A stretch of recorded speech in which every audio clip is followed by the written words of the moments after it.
Assalamualaikum warahmatullahi wabarakatuh, pemirsa. Sampai ketemu kembali di channelnya Dokter Sawit, di channelnya Dokter Agus Susanto. Nah, mudah-mudahan ini bisa teronepasi untuk kita semua, menambah ilmu. Nah, saya akan menunjukkan, kita akan bandingkan, kita akan tunjukkan yang sebelum-sebelumnya kita sudah tunjukkan, bahwasannya untuk mengurangi serangan Ganoderma kita laksanakan dengan cara bumbun pohon. Nah, ini hasilnya pemirsa. Ini cukup sudah luar biasa sekali. Pertumbuhan tanamannya cukup baik. Pertumbuhannya cukup baik. Dan juga jumlah pohon yang tumbang akibat Ganoderma setelah dibumbun itu cukup kecil sekali. Di bawah 1%. Itulah fakta yang sudah kita data. Nah, kalau yang di sisipan itu sebelum dibumbun sudah tanda tumbang.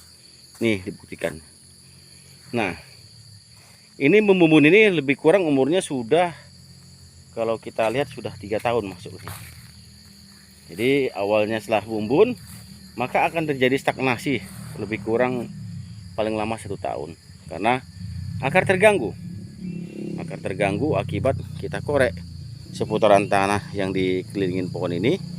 Kita bumbunkan, letakkan tanahnya ke bonggol tanaman kelapa sawit setinggi semeter dan lebarnya rata-rata minimal 2 meter. Nah, setelah itu maka nanti tanaman akan menjadi normal kembali seperti ini.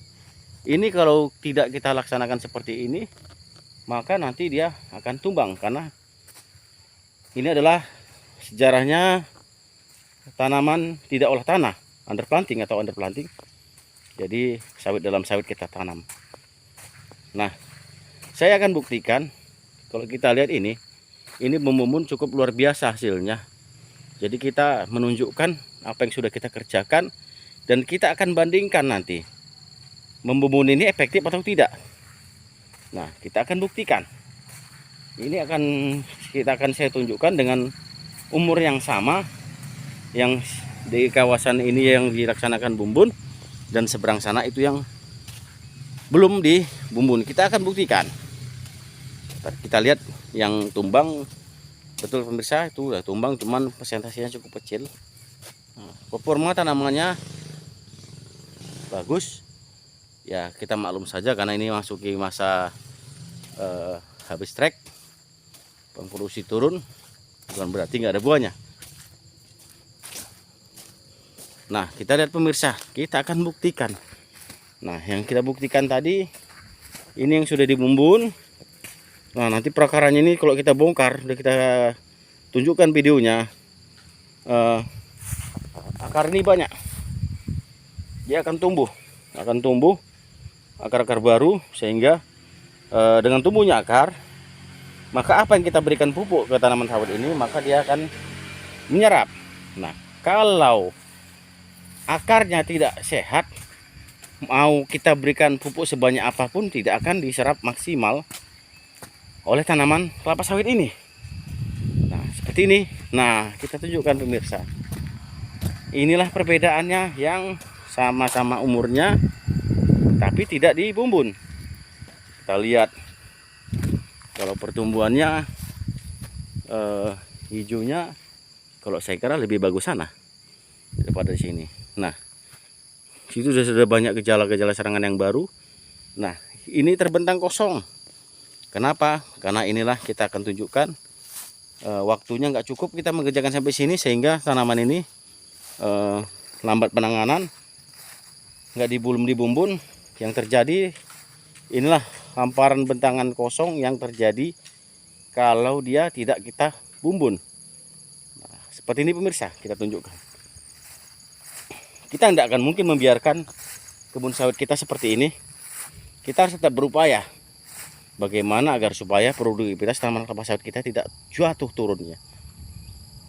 Nah, seperti ini pemirsa. Ini perbandingannya, yang tidak dibumbun seperti ini nantinya akan menyusul. Ini bakal menyusul karena kalau ini sudah tumbang, nah depannya sudah kena. Awalnya dari sana, dia akan merurut terus. Nanti sekitaran ini akan terkena Ganoderma dari tanah, dari akar ke akar. Nah, ini pemirsa, ini buktinya bahwasanya yang tidak kita bumbun ini cepat sekali tumbangnya. Tuh akan menyusul, nanti yang sana juga menyusul, tuh udah mengalami gejala yang sama. Nah, inilah fungsinya, bahwasanya kita tunjukkan perbandingannya yang dibumbun dengan tidak. Pertumbuhannya pun kurang bagus ini. Bagus, cuman ya kurang, lebih baik yang di depan sana lagi. Jadi membumbun tadi sudah kita buktikan bahwasannya inilah antisipasinya untuk mengatasi supaya tanaman kita tetap kokoh, tegak, berdiri dengan cara membumbun. Bahwasannya pekerjaan bumbun adalah cukup efektif. Walaupun biayanya besar, tapi kalau dibandingkan dengan pohon yang tumbang, dengan biaya yang kita laksanakan, masih kita lebih menguntungkan apa yang kita keluarkan biaya untuk membumbun daripada kita biarkan sama sekali. Kalau udah tumbang sampai selamanya tidak akan bisa tegak lagi. Itulah salah satu yang menyebabkan produktivitas tanaman kelapa sawit para petani sawit turun, dan bahkan seturun-turun mungkin sehingga tidak menguntungkan. Nah, ini kita sudah menunjukkan pembuktian bahwasanya membumbun sawit ini inilah lebih efektif. Terima kasih pemirsa.